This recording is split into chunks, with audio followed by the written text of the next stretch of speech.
Let's go Broncos! What if I told you the New York Giants are coming into this game on a wave of hype, led by a crayon-devouring running back and a rookie quarterback playing like a madman, and that this matchup could be the spark that ignites a late-season streak for Denver? I have insider information, bold opinions, and crucial matchups that no one else analyzes like this, and by the end of this video, you'll see this game in a completely different light. But before we get into the discussion, do me a favor, if you're a true Denver Broncos fan and believe this team could still make some noise this season, hit like right now, and leave a comment saying, "Let's go, Broncos." We're not done yet, because, trust me, by the end of this analysis, you'll feel it. Now, buckle up, what I'm about to say could completely change the way you view this weekend's game. Let's dive straight into it. The Denver Broncos are gearing up for a clash against a New York Giants team that's found new life under the wild, unpredictable, and frankly electric combination of rookie quarterback Jackson Dart and running back Cam Skattebo. And folks, this isn't just another game.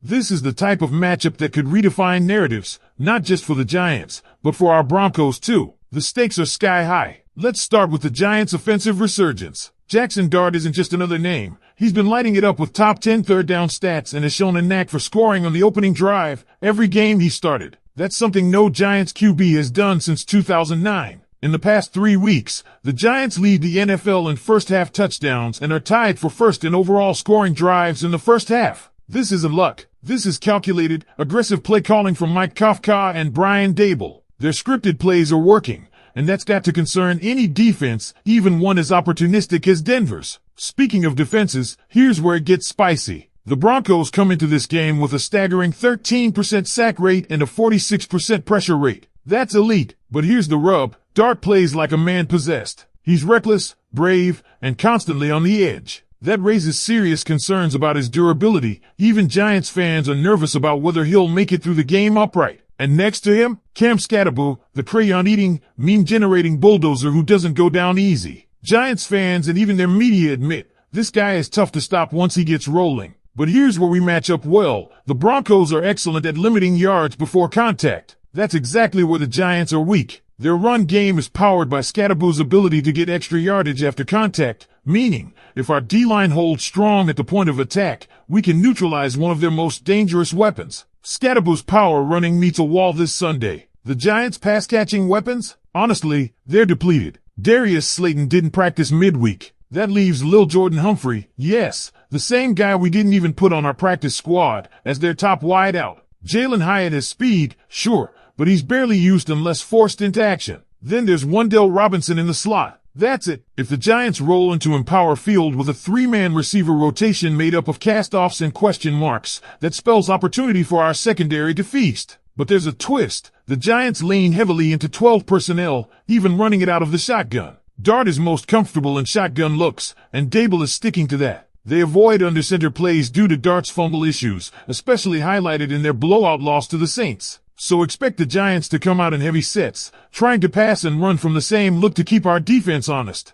Still, you can't talk about Jackson Dart without mentioning his legs. Watching him scramble is like reliving prime Josh Allen chaos, though let's be clear, Dart isn't the same physical specimen. He's more raw energy than polished power. Broncos linebackers are going to need to spy him and keep him contained. And while the Giants are riding high off a primetime win over Philly and an earlier upset of the Chargers, there's also the Saints game, where they fell apart. 5 turnovers. Completely unraveled. That's who they also are. This is not a battle-tested playoff squad. It's a team still trying to define itself. Now, defensively, that's where the Giants might actually make this interesting. Brian Burns is putting up Defensive Player of the Year type performances, and they're experimenting with moving him all over the formation, even off-ball linebacker looks. Kayvon Thibodeau is playing like a man trying to earn his next contract, while rookie Abdul Carter is an absolute freak, already leading the league in quick pressures. These guys are everywhere, and they're hunting quarterbacks. Our O-line will have its hands full, especially since we're already on backup options at left guard after Matt Pert went down playing through a torn MCL. And while Dexter Lawrence hasn't been as dominant this year, the focus he draws allows those edge guys to tee off. But here's the catch. Bo Nix is one of the least sacked QBs in the league. His quick decision-making and pocket awareness could be the equalizer. Even Giants media admit that if we avoid negative plays,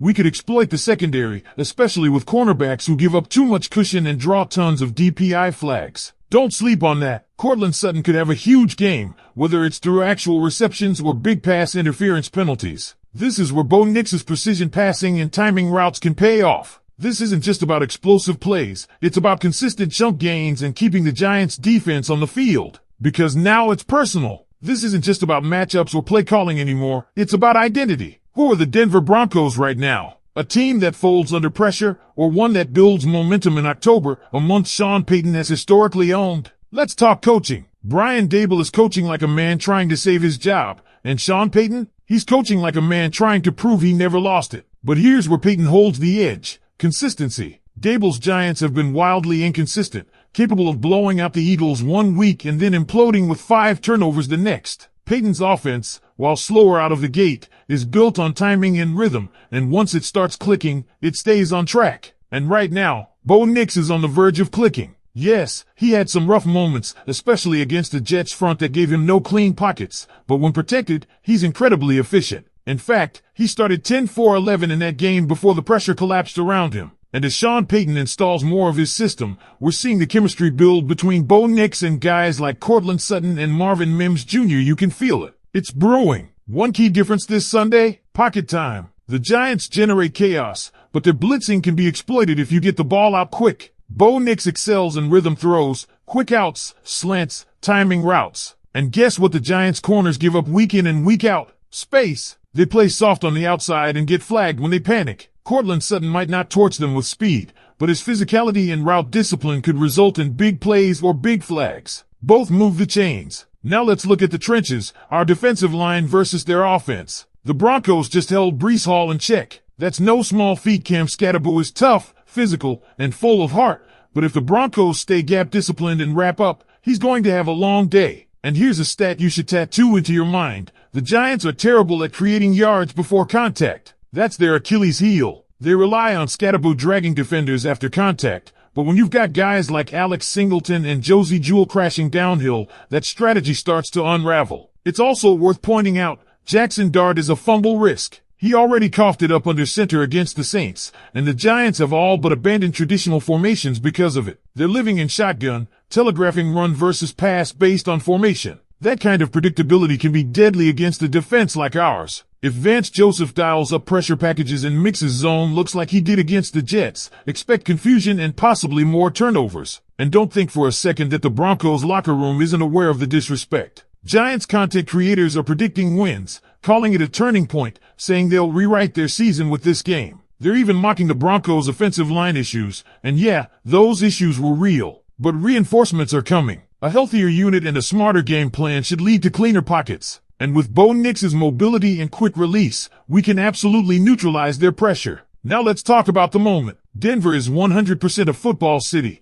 and every time we hit a turning point in the season, there's this collective energy that builds. This game, it's one of those turning points. A win here does more than put a W in the standings. It sends a message, we're for real. The noise about a slow start, about Bo Nix being a bust, about Payton being washed, it dies here. But a loss, especially to a team as inconsistent as the Giants, it opens the door to doubt. It lets the narrative slip back into chaos. So this game becomes the measuring stick, not just for Nix, or Payton, or even the defense, for the entire franchise. That's why we've got to come out swinging. Forget slow